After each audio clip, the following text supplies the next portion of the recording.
The Sueys are back, and they're presented by Miller Lite. The 2025 Sueys kick off Monday, August 25th, the only awards show where chaos reigns and nonsense wins. Only on the Dan Le Batard Show with Stugotz. That's a lot of production value we put into that, including the fake Star Wars music, fanfare music. Royalty free. Oh, my God. Easy with a fake. Oh, royalty free. Yes, you're right. I should use those terms. Welcome in Jessica Smetana. She's got the podcast, The Echoes, with Mike Golick Jr. Echoes. Is it The Echoes or just Echoes? Echoes. It's The Echoes. Okay. All right. Echoes. Oh, you were doing Echo. Oh, there you go. I was doing Chris's bit. Yeah. There you go. Hey, How's it Amin, going? I heard you wanted to talk about popcorn. Yes, I do. I want to start right there because Of course. Greg discovered today that Eddie Curry has a podcast called, what's it called? Cheddar and Caramel? Caramel and cheddar. Caramel and Cheddar that he co-hosts with his girlfriend. Eddie Curry's from Chicago, and I said Chicago people are very, very proud of their popcorn. How did that start? I have no idea, but the cheddar caramel combo is a Garrett's popcorn thing that people come from all over the place and get in those big, tins of popcorn. And it's a delicious combo. You wouldn't expect it, but I mean, it's been around as long as I've been around, so must go back quite a bit. I remember working, I can't remember whether it was in New York or in Phoenix. We had like a big ass tin of Garrett's, and I was like, "What's the big deal?" And then literally daily, I'm just shoveling it into my face. It's hard to explain because I've always been like, no, I want fresh popcorn. I want hot buttered popcorn. Amin El Hassan. I know that this is Jessica's fault, but how dare you? How dare I what? What? It's week 0.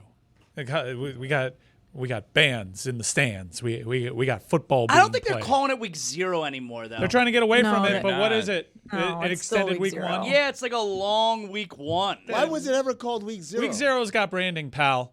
And it's week 0. Who's trying to get away from week 0? It has been downplayed. I've noticed that. But where? I haven't seen that. I Like- mean, I know on like the ESPN schedule on the website, it'll say week 1, but that's Yeah. always been the case. But in the on their in the schedule. marketing, Jess, like we're not hearing so much week 0. Yeah, in the being past, pumped if you up. would watch on SportsCenter or whatever, they would refer to it as week 0, and they're They not wouldn't doing shut that up about anymore. But do you watch SportsCenter daily? Did you watch last night with Rich Eisen? I saw the intro. I did on- not, but Oh, I dude. saw the Cincinnati Bengals Commanders game that was on before, and I saw that they were advertising it. Jess. What a game, by the way. Has preseason football always been this bad? I'm sorry. I'm taking us on a journey here, but I mean, it's been bad this year. Jess, let me tell you. Old school intro with the saxophones and everything. Old school graphic package. Did they do that? Rich Eisen monologue. Yeah. And then he takes the reins, and it's a modern set behind him. He's there solo. The soothing voice of Rich Eisen. The lower third's the old Sports Center. Did lower they third. start No, in no. 4x3 and grainy and then expand Save out this to topic. 16x9? Save this topic for Dan. Dan's gonna do a whole bit about they're trying to distract you from NFL being, owning ESPN, whatever, yada yada. Save this for Dan. This is a Dan topic. I mean, all that stuff. I saw Ian Rappaport was hosting McAfee. It seemed Yeah. like yesterday was kind of like the launch of They take all over, that right? stuff. I guess let me ask you a journalism They took all question. our- As you and Greg have the journalism bona fides here, we'll begin with you, Jess. Naturally, people are going to be very critical of any of ESPN's coverage on the NFL, given the NFL's ownership stake on this. Now, I've heard interviews from Mina Kimes on Football America saying she's never been told what to say. We know from our time over at ESPN, sometimes you're not directly told, but you are certainly given opinions and know which kind of direction they want to steer you in. How do you think ESPN talent's going to navigate this? I mean, it's a great question. And I wonder if there's even, you don't have to be told, but there's just pressure that it's a partner situation. And that's something that I think we even deal with on the Le Batard Show, right? Like, we know we have certain things that you don't tell us we can't say, but we know maybe we should be careful around. So, I mean, that's just what happens in a corporate journalism world, no matter where you work or what you do. And that is why, I think a lot of people think the concept of for-profit journalism, it's not something that goes together. Greg? Well, I have a journalism question for Jess, but it's sort of off track of that a little bit. Jess, I'm wondering Why can't Notre Dame pick a starting quarterback? And how? All right, so you want no part of the journalism. It's all right. question. No. Let him cook. And how is that going over in South Bend? Because it seems to me that if you can't pick a starting quarterback, it means neither one of them is that outstanding. Echoes. Yeah, Greg, I think a lot of people are like, what's the holdup here? But I personally, like, I think as long as they name it by the end of this week, I don't think it's that big of a deal because from all accounts, both quarterbacks are getting a ton of reps in practice, so they're going to be ready to go no matter who it is. I think it's at least better than Auburn's situation, which is that they have 3 quarterbacks. And Hugh Freeze has said, Greg, all 3 could end up playing in their opening game against Baylor. That is a sneaky good Power 4 game because Baylor went from being, is Dave Aranda on the hot seat last season to they figured out a little bit of NIL and recruiting stuff that they didn't have figured out before. They had a really solid end of their season last year. Auburn, on the other hand, they're like, we have 3 quarterbacks. We have 3 play callers. They've said their offensive coordinator is going to call first down. Hugh Freeze is going to call second down. And then their quarterback's coach is going to call third down. But Hugh Freeze is like, I can overrule any of it at any time. So there's like 3 play callers, 3 quarterbacks. I mean, I think that's 9 different combinations if I'm doing the math correctly. That'll work. And on top of that, they're like, by the way, we're also going to claim all these extra national championships that we weren't claiming before because we were only claiming the AP voted national championships. And Greg, I'm sure you remember back in the day when the national championship was something that people voted on pre-BCS era. Yes. And can explain that a little bit. But very weird offseason, and that's called a transition. That's how I transitioned from your question about Notre Dame to something that I said I wanted to talk about on my little topic sheet today, which I am only allowed to reference when Dan's not here. How did Auburn just wake up today and say, you know what, we have 9 national championships now. Thank you, everybody. Moving on. It's a great question, Billy. So I think previously they had, according to On3, they had recognized 2 national championships in their stadium, and then they had 3 in their media guide. So the 2 in the stadium were the 1957 one and the 2010 one, which were the AP national titles. And then they had 3 more that were in their football media guide. And then today they were like, there's also going to be 4 more. Yeah. And now they're adding 1910, 1914, 1958, and 2004. That was a good year. That's the weird one. Like the 1910s and 1913s, like, okay, whatever. Like, what do I know? 2004, like, I was alive.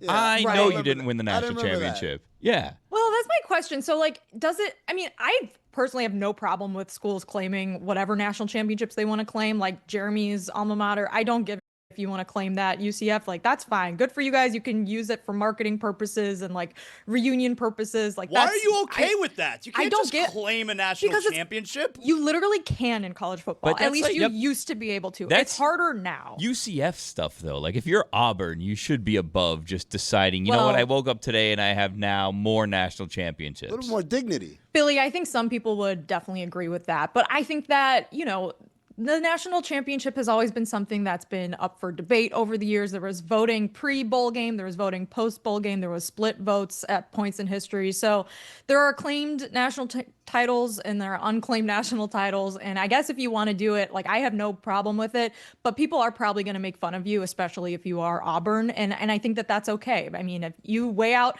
the pros and cons of, are we going to get clowned on the internet versus are we now saying we have like 9 national championships or whatever it is, like, I guess you do the math in your head and you're like, cool, I think it's worth it. What's the upside in claiming a national championship in a year that everyone remembers? Like what? Like I don't remember 2004 for the record. I'm Like, just sa- I think I'm I just think sa- that they Well, can get away with that. In 10 years, personally. also, everyone will forget. Well, So I'm at just- some point, you're like, oh, Right. yeah, you So just you see just it do says it? like 2004 Oh, yeah, you have national those. championship, Yep. and you're going to like look it up. You're like, I'm going to Google Jason- who they beat. Jason Campbell and them boys. I remember that, but that was in the BCS era where they specifically installed the formula to avoid circumstances like that where you had multiple people claiming a national title. Yeah, an undefeated team that didn't get an invite to the championship. And so ultimately they go undefeated and they say, hey, we probably should have been there, and thus national champions. It makes sense to me. Right. I mean, yeah, they went undefeated. They won the Sugar Bowl and the SEC, and they were like, we finished second in the AP in the coaches poll, but we were 13-0. We can claim this one because we won all our games. I guess Florida State, the question is now, have they tried to claim 2023, Mike? Because feels like something maybe. Although they lost their bowl game. They lost That's by right. 70 points. Can't lose the bowl They game. lost by 70 points. This weekend slate, week 0, informally, I guess maybe possibly FKA, week 0, does have a bunch of coaching debuts. Frank Reich, maybe surprising many in the audience. He's at Stanford now. The one I want to talk about is Dan Mullen, because it seems like UNLV finally, they had a very messy NIL year last year. Their quarterback leaves, but they have dialed in NIL. And believe it or not, Dan Mullen in his first season at UNLV has better odds to make it to the CFP than Florida State University has. What Sicko's Delight are you locked into this weekend? I mean, all of the games are very tantalizing to me. I think we'll start with Farmageddon. I mean, what was your question? Because I saw that you wanted to get in here briefly before we start with Farmageddon. I found the quote from the athletic director from Auburn, and it says, quote, "For too long, Auburn has chosen a humble approach to our program's storied history." Yeah. That's how it's, and then he goes on to explain why they're going to do it. But just, that's his explanation. It's like, we've been too humble. He learned from the best. I mean, when a team beats you and ultimately wins a national championship doing it and claiming that national Okay. championship, you just got to follow suit with one of the blue blood programs. Anyways, we'll go back to not UCF talk. Thank you, Jeremy. Miss you too. I know I brought it up, but anyways, okay. So yes, I mean they were like, we were humble. Now we're not humble anymore. Yeah. We're one of the blue bloods, baby, and I think that's great for them. So this weekend is the first ever ranked versus ranked matchup in Ireland at the Aer Lingus College Football Classic. Now you may all remember I attended this game 2 years ago with Lehman, and I just had the time of my life. It was spectacular. However, that game was Notre Dame and Navy, and Notre Dame was like 2 touchdown plus favorite or something. So this time around, I mean, this is a big matchup. Last year was also a big matchup, but it was because it was an upset. It was because Georgia Tech beat Florida State, and it was the first game of the season. We were all like, well, dialed in Yeah. at Florida State, and we're like, Sure huh. was. Either Georgia Tech's really good or Florida State is not very good. And it turns out both of those things were true.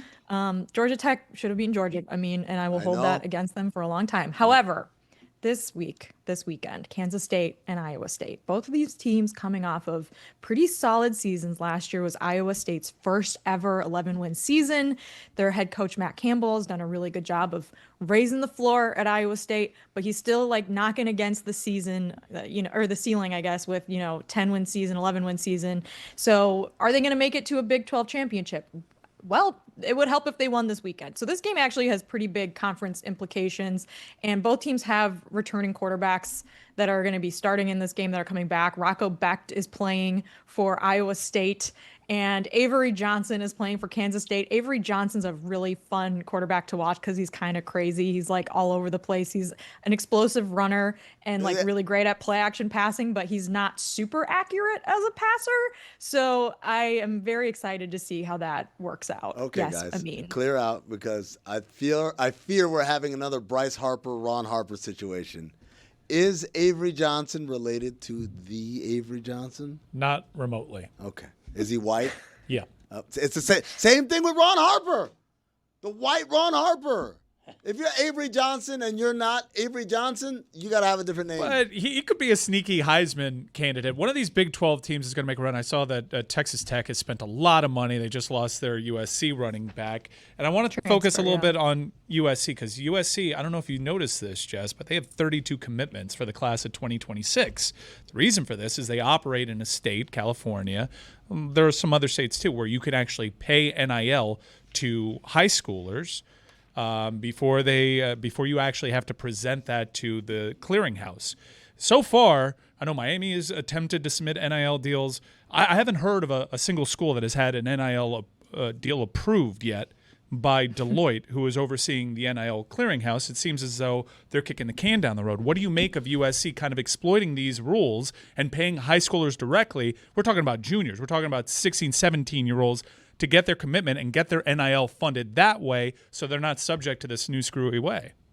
I did see a story maybe a month ago that the clearinghouse was rejecting some deals, but I don't know if there's been a follow-up, if that was just because of like the stalemate between the collectives and the the clearinghouse. Yeah, they reverse course. Post-settlement, and now they're like, yeah, collectives are a legitimate business operation, so we're cool with that. But Mike, to answer your question, I mean, I think the bigger That is certainly a part of it, but I think the bigger thing for USC was that they were losing a lot of the recruiting battles around their region because reportedly, like, Lincoln Riley was just he didn't have great relationships around there and was not really focused on it.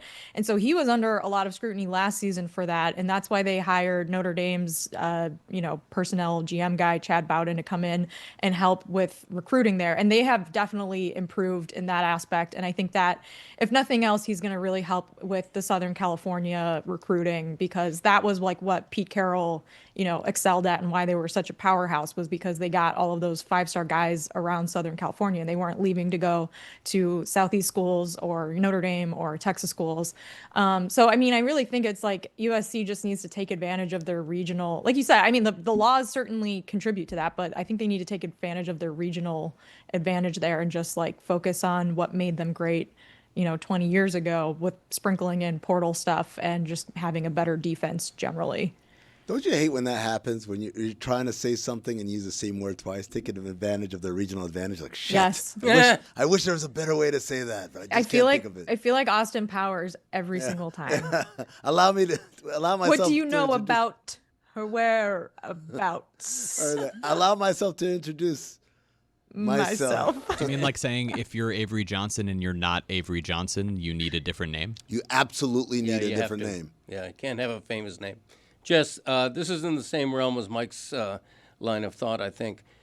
With schools now wanting more and more revenue sources to pay for players, to buy transfers, Oklahoma is now selling fan access to post-game news conferences. I'm just wondering what you think of that.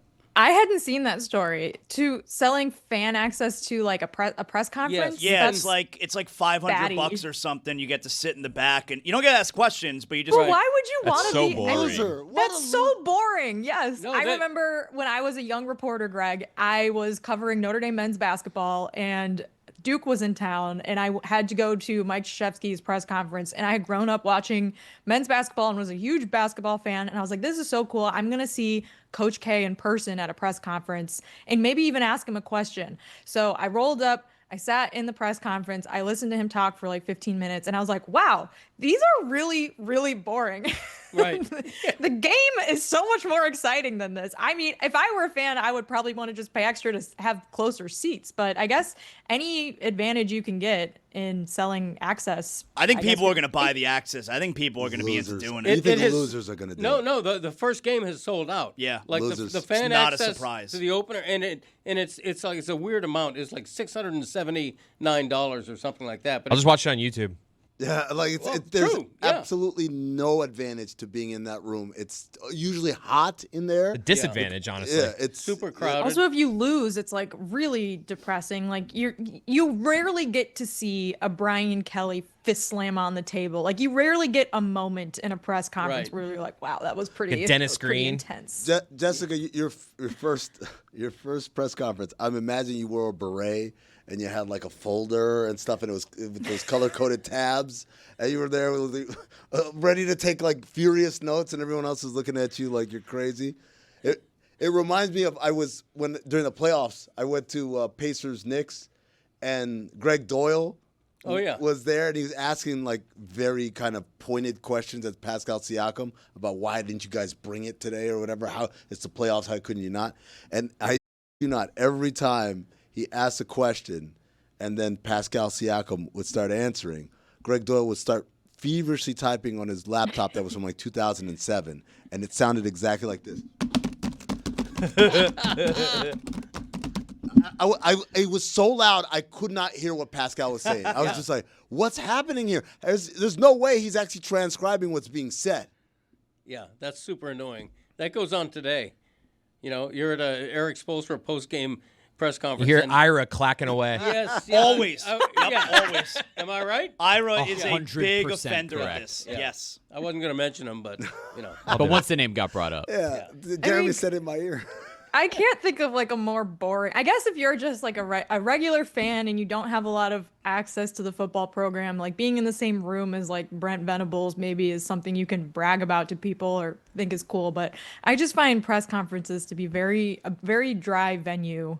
I mean, literally a dry venue. They don't sell alcohol there. But I think to Well, Jess's point, I unlike think the game. everybody who buys this ticket will learn that very quickly. Yeah, no, we're like, just I being agree. brats because we've done There's, it before. but no, Like, but I think even a fan will sit in one of those and, And be it's our like, jobs. and just be like, I don't need to do it again though. Like it wasn't that fun. Like it was maybe cool, but like, okay, I got it. Like you do it and you realize that, like you said, the Denny Green or the Brian Kelly. So rare. Like it's so rare. Come after me. I'm 40. Yeah, that one. That's the only reason I know Mike Gundy's name. Right. And now But- he's over 50. So that happened so long ago. Wow. I like the idea of thinking, even though it's not going to be that because they can't ask questions, of it turning into like a UFC, like Conor McGregor press conference where fans just grab the microphone like, oh, Conor, blah, blah, blah, and then they're like insulting the other people and they're like, ah, and then they all break out in song. Yeah. Hey, Jess, can I ask you a question not on the Yes, Oh. things that you what's want up? to talk about? That's Greg fine. mentioned this earlier. Greg thinks there should be a weight limit in the Little League World Yeah, Series. we got to get to that. Yeah. Oh, to it like now. No fatties. instead of going by age, they go Yeah. by like heavyweights, middleweights. You got to do both. featherweights. You got to do Do both. both. Yeah, because if the pitcher meets the age requirement, but he's like, 6'1", 210 pounds, I don't care how old he is, he shouldn't be pitching to a little kid who looks like a little kid. You know what I mean? So a But Pedro, little- like a little Pedro Martinez is fine. Like a kid that's small but just throws gas. Like you're cool with yeah, that. you got to go by age and size, in my opinion. You like the idea of kids cutting weight the day before the big game? Yeah, you do what you got to do. You like right? the idea of like a kid who's like bigger that maybe gets made fun of a lot in school, being told he can't play because he's too big. Well, he can play. He can play in his own weight class. Right, yeah. It's like So boxing. he has to play up Yeah. with bigger kids. Think of it as boxing. Get rocked. That, I mean, Yeah. I feel like if kids are that big and dominant in their age group, can't they play with older kids sometimes? Like when I played youth soccer, there were like some girls that were just like, way better than like most of the kids our age that would play with the older girls. Right. But they didn't yeah. do it in like a mean way, like, oh, you're too fat. Like, Well, I would Well, never nobody call a said- kid. Whoa, nobody said the F word. I would never call a kid fat. Yeah, what would you call, like, what Yeah, would you I'm name, not- I guess, the different divisions? They'd be like, the little ones are always like the Mighty Mites or something like that, right? Yeah. And then, like, the larger ones, like, you get, like, a middle, and then, like, big Hefty. ones, like Porkies, something like that? No, Like, hefty. What do you, Hefty would work. hefty. That's a nice neutral word. Okay. Is Hefty. hefty? The hefty kids. Hefty neutral? hefty. I think we should protect children's feelings Yeah, sometimes. Dad. And this feels maybe a little, but I'm not a parent, so I don't know. Someone else can probably tell me Jess what's is the best. last person we should ask about this. She hates kids. But I'm also protecting the little And you'd kids. think I'd be the one who'd be like, yeah, tell that kid he's gotta go. That kid sucks. It's The like kid's hefty. baby of the year. Screw you, Bart Harley Jarvis. I'm gonna kill you. Reality switch sides. Amin knows what I'm talking about. I do. Jess, is Indiana going to do it again? Last season, they found a way to have a pretty winnable schedule, even though they're in the Big Ten, which obviously added teams and is difficult. And now you alerted me to their non-conference schedule, which is an absolute joke, which should absolutely be held against them. It seems as though Cignetti is trying to fool folks in here and just leverage and siphon off of the Big Ten's reputation. He can lose 2 games inside of that conference, not play anybody outside of conference, and end up right back where he was last year. Let me start from the beginning where you said the Big Ten has added teams. Yes. And I think that people think that means it's like automatically your schedule is difficult, which is not necessarily true because there's so many teams that your schedule could be vastly different than one of your conference peers because there's so many freaking teams now. So the balance of the schedules are going to be very uneven going forward. And some of this is just why having conversations about like schedule, like strength of schedule and stuff like that is sort of a crapshoot because a team could schedule a game against another team 10 years down the road, which is often what the, lead time is on some of these home and home series. And that team could have fired their coach the year before and you would have no way of knowing. So you can't necessarily ding them for that. However, in Indiana's case, Curt Cignetti he's not even trying to like fool anyone. He has blatantly been like, we're going to do a quote unquote SEC model of scheduling and schedule FCS teams every year because he's claiming, and all the other Big Ten coaches claimed at media days, that the SEC only plays 8 conference games, the Big Ten plays 9, so they shouldn't have to play any of these tough non-conference games because it's, woe is them, it's so unfair, et cetera, et cetera. So he actually canceled a series with Virginia, which is like one of the bottom ACC teams. So if you can't even keep your game against Virginia, like what are we doing here?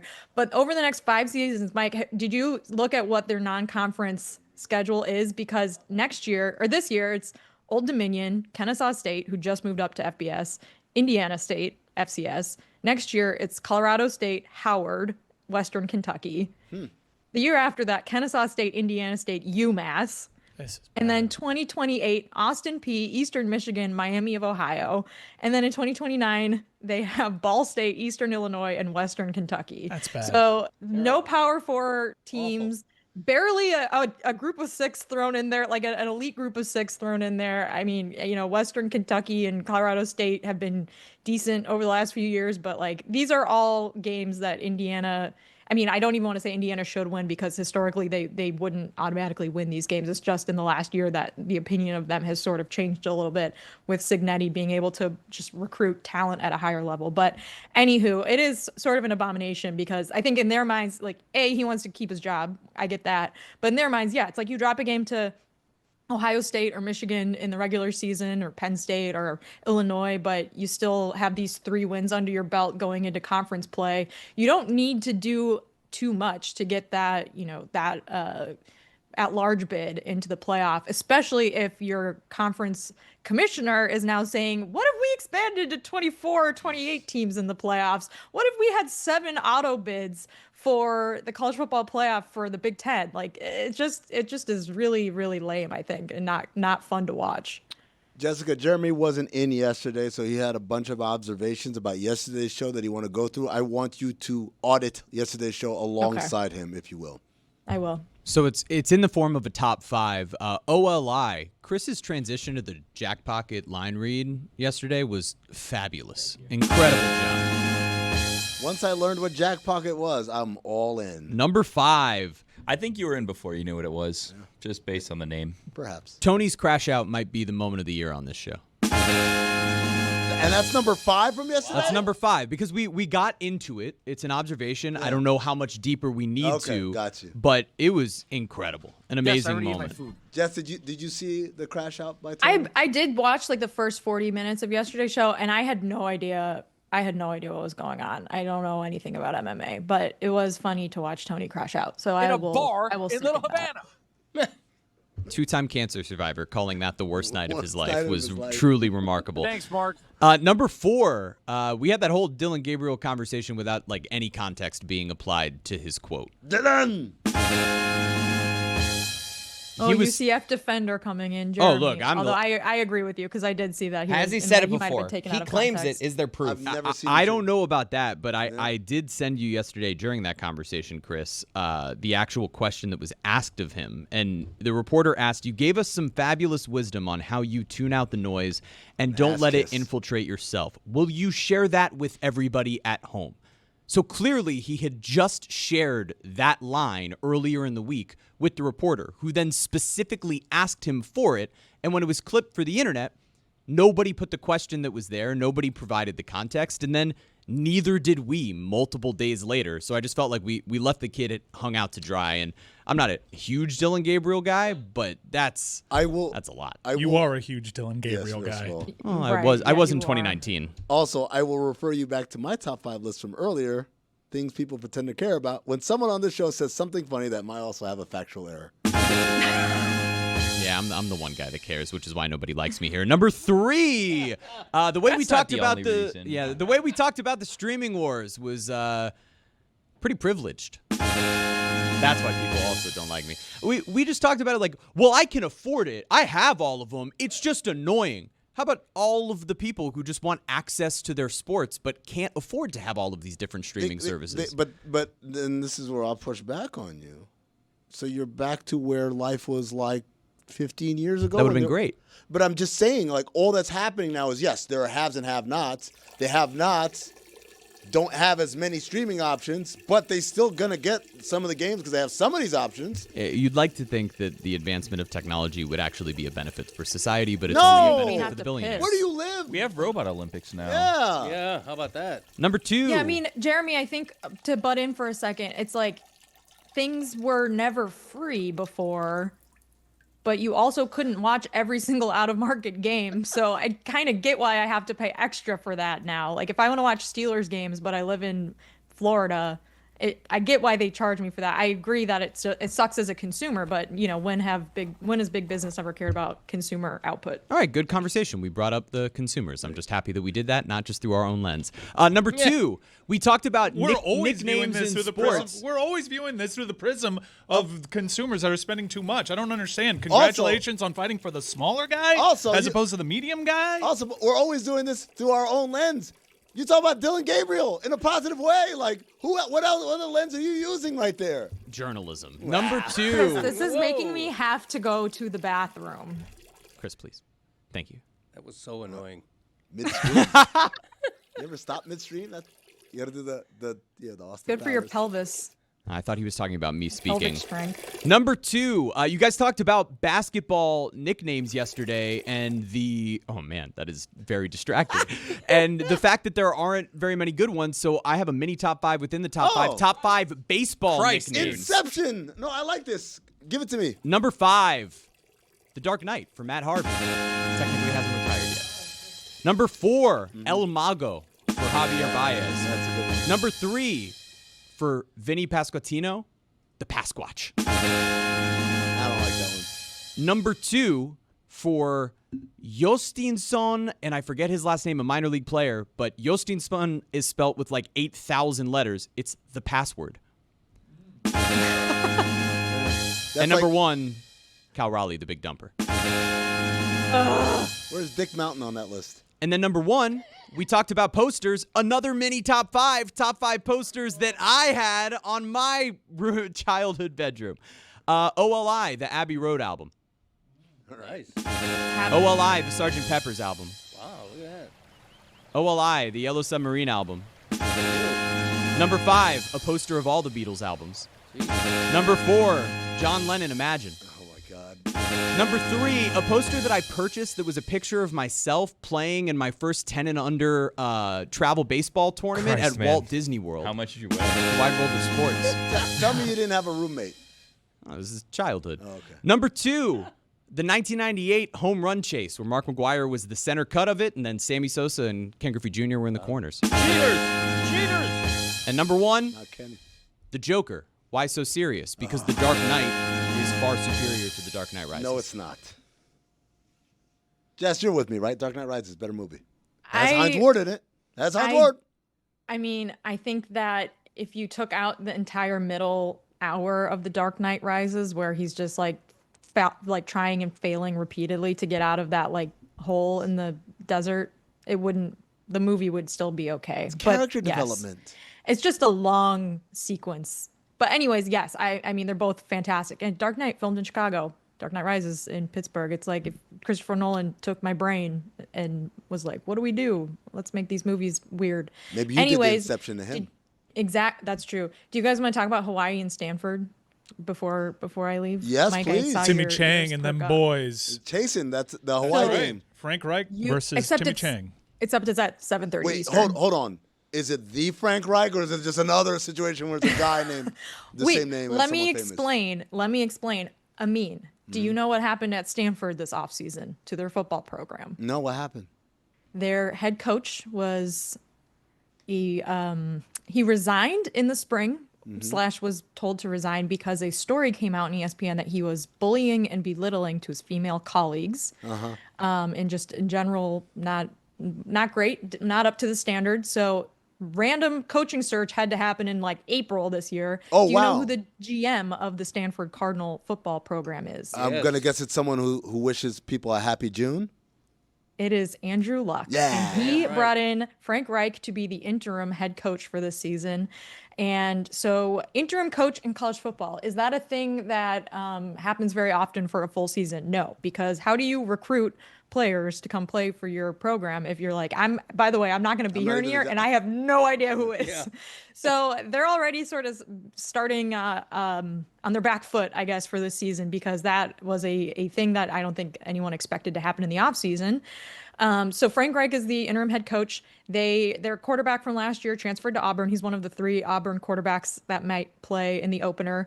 And so it's not looking good for Stanford this year. I mean, they were very bad last year. They've been 3-9 like the last 4 seasons. They have not been able to compete really in the portal NIL era yet. And so Hawaii is actually a 2.5-point favorite against Stanford, which is kind of crazy. That is And insane. I will be rooting for Hawaii in that game. It's not the You same. root against Frank Wright? It's not the same at Yeah. the TCU What's that, Chase. his fault? I hate Stanford. I hate their stupid tree. They suck. Before we go, we didn't get to Sam Pittman and the mashed potatoes, but next week I'll be back. This is what we're doing for college football season, by the way. We're doing a segment Inception in the show. So next week we'll talk about Sam Pittman and mashed potatoes with Dan, I guess, and also maybe Bowling Green's cat named Pudge. Oh, that I'm interested in. That's a good He's very nickname. cute, or she. I'm not sure. What kind of cat is Pudge? A very, very chunky boy. There it is. Pudge is so chunky, Greg would be like, you better play with Seriously. older cats because you can't play baseball against cats your age. Little League Cat World Series. Get them out of there. I would watch it. I It like would be that. adorable. Little League Robot World Series. How about Robot cat- cat. robot Robot cats. cat world Yeah. series. Wow. Yeah. Okay, Did you how guys about this? see- When it's just weight classes, it can be anything as long as it weighs that amount. So it could be a robot and a Ooh. cat and a kid all on the same team I as like long that. as they all weigh the same. Yes. Do you guys see there was a video of a robot that was in Austin that fell over backwards in the middle of the street? It made me laugh. I'm rooting against the robots Yeah. Well, you'd like the Chinese We all should be. Robot Olympics then. because they suck. Yeah. I'm rooting for the awful. robots, man. I think they could do a better job than we can. Yeah. We've been trash. We had our turn. You know what? That's a fair point. But the robots, I think, are going to just do what we do environmentally the same or to a worse amount, right? Like they're going to destroy the earth also. What? Yeah, they require power That went to a and dark energy. place. Yeah. Yeah, Well, Amin robots kind of took destroying it the there. Earth. Yes, he did. Don't look up. Robots. Just do it. Thank you, I'm Jessica. just reading your shirt. Oh, Bye. That's good radio. Look, every crew's got roles. On a team, on a group text, at a watch party. You've got the stat nerd, the vibes guy, the one who thinks they're the coach, and then there's the real MVP, the person that brings the cooler. And what's in that cooler? If it's not Miller Lite, I'm checking the roster. It's a 50th anniversary of Miller Lite. 50 years of showing up in big moments. Post-game tailgates, NBA watch parties, road trips to road games where you swore the refs were out to get you. Through it all, that clean, crisp Miller Lite taste just gets it done. 96 calories, 3.2 carbs. It's light, but it doesn't tap out early. You're over there arguing over who the GOAT is, shouting about NIL deals. Someone's grilling. Miller Lite is always there, playing its role to perfection. Brewed for taste, simple ingredients, a legend since 1975, and still a first ballot Hall of Famer in my cooler. Miller Lite. Great taste, 96 calories. Go to MillerLite.com/Dan to find delivery options near you, or you can pick up some Miller Lite pretty much anywhere they sell beer. Cheers to 50 years of Miller Lite. Celebrate responsibly. Miller Brewing Company, Milwaukee, Wisconsin. 96 calories and 3.2 carbs per 12 ounces. We go to Juju Gotti, giving us all the goods in the post game. Juju, first question I have for you: do you have a favorite time travel movie? Dang, that's a good question. It's hard to narrow it down to one. I definitely agree with Taylor Twelman. Bill and Ted has to have some consideration there because they went and got Honest Abe. You don't just go back and get Honest Abe, you feel me? As well as Mozart. They went and got some prominent features. I'm watching the show right now called Foundation, where time travel is a little bit like that. I don't know. I'm just going to submit a show. The show Dark on Netflix. I keep hearing about this show. That's a good Is it time good? travel movie. Yeah, because they go back and they actually got actors that look just like the actor could have looked whenever they were that age. So, Juju, yeah, watch Dark. I have a confession to make. I am a sucker for any show that casts people that look like the older versions or the younger versions of themselves. Like when they nail the casting, I'm so Yeah. in. About 35% of the reason why I love Righteous Gemstones is those flashback episodes they have once a year where those kids who not only look like they're the younger versions, but they act like them so well too. I'm like, how is this possible? How are they Right. doing this? So okay, so Dark, I'll put it on the list. I keep hearing good things, but I wasn't sure. What about prison movies? Because Zaz loves prison movies as well. Do you have a favorite prison movie? I was listening to that when y'all was talking about the time travel. I made my top 5 prison movies that I could think of in my lifetime. OLI, Welcome to the Rock. Come on, man. You got to know. You got to know. Also, OLI, Doing Hard Time with Boris Kojo and Michael K. Williams. Deep black cut right there. Also, OLI, CB4. You got to know it. That's not a I mean, the dude was in prison, but it wasn't a prison movie. He was telling the story. Well, I mean, make your own list. Yeah, that's it. Yeah. Also, last OLI, Law Abiding Citizen. That was a good one. Number 5, The Fugitive. Was he in prison? He was on the run. That's a TV show, isn't it? The Fugitive?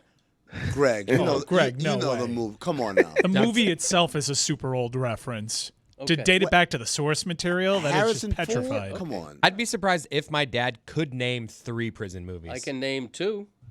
But besides ones that you've already heard. Go on. No, the number 1 of all time is Shawshank Redemption. Okay. Yeah. Okay. Nice. And then another one that I personally like, whole different genre, The Longest Yard. Wasn't that a TV show? It was just a wild. Yeah, For The Fugitive? The One-Armed Man, That's right? stuff that they were Yeah. saying in 1994. Hey, Greg, wasn't that a TV Greg, show? Now it's just that a movie came standalone. out 30 years ago. I know, but the TV show is from the 70s. Yeah, I it's think. in the 60s. I know. Final episode 1967. Got his ass.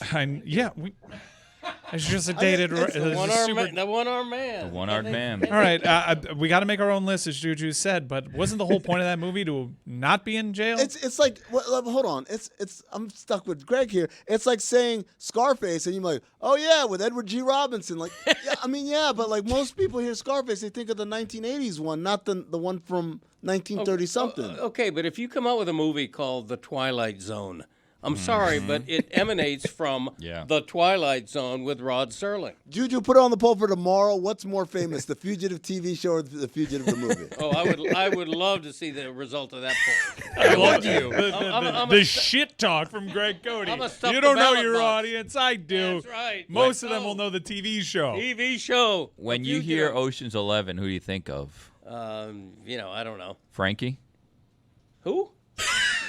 Juju, continue your list. Oh, Blue Eyes. Yeah. Oh, Frankie. Where are we in Oh, yours, yeah, Juju? Absolutely. That's one of them lies that was talking about earlier. Greg don't give a damn about that poll result, man. You got that right. Yeah. I want it on my side.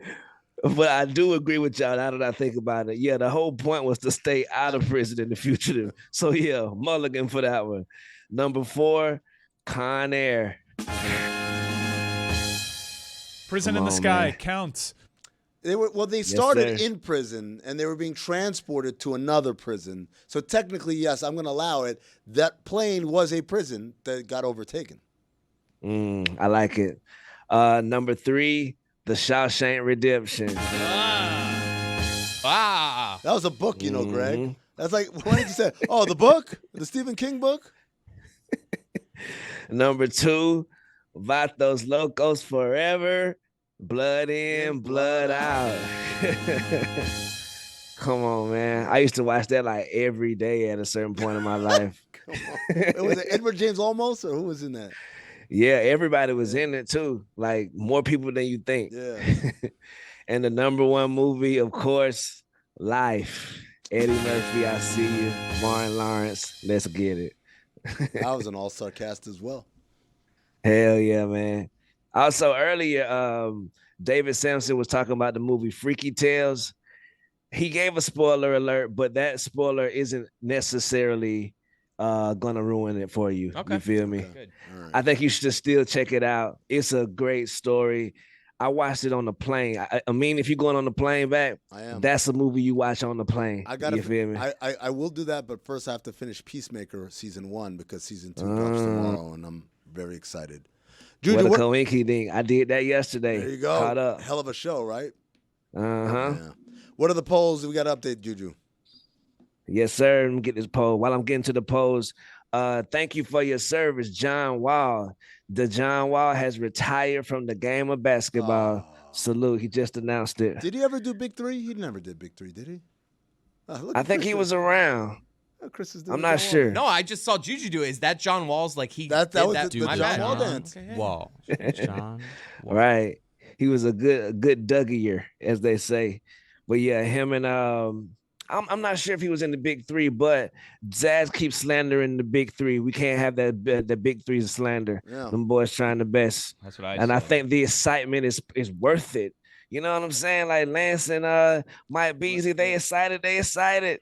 Sometimes you lose it. You go to the NBA, you be like, damn, I'm playing in front of 100,000 every day. Then they go without it. And now they get a little glimpse back into that world. Man, we finna hype this thing Juju. up, baby. Juju, do you agree that you're allowed to celebrate a game winner on any level, however the hell you want? I mean, people Yes. can get that jacked up for a pickup game at a gym. Exactly.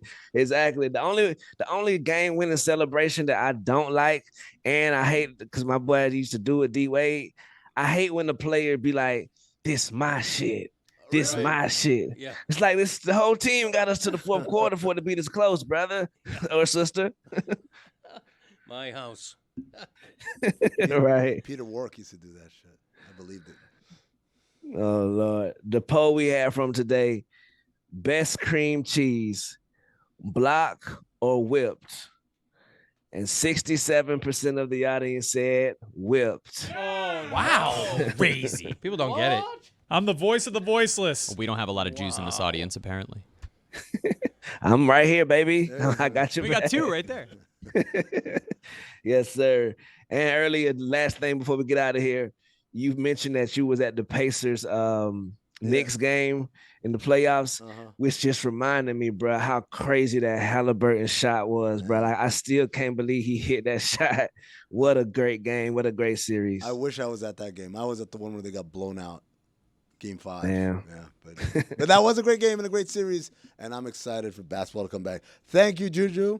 Everyone check out sir. Juju's show. Eyeball hoops, baby. It is. Oh, not eyeball hoops. DLS. DLS hoops. You dig it. Come on, man. The switch over.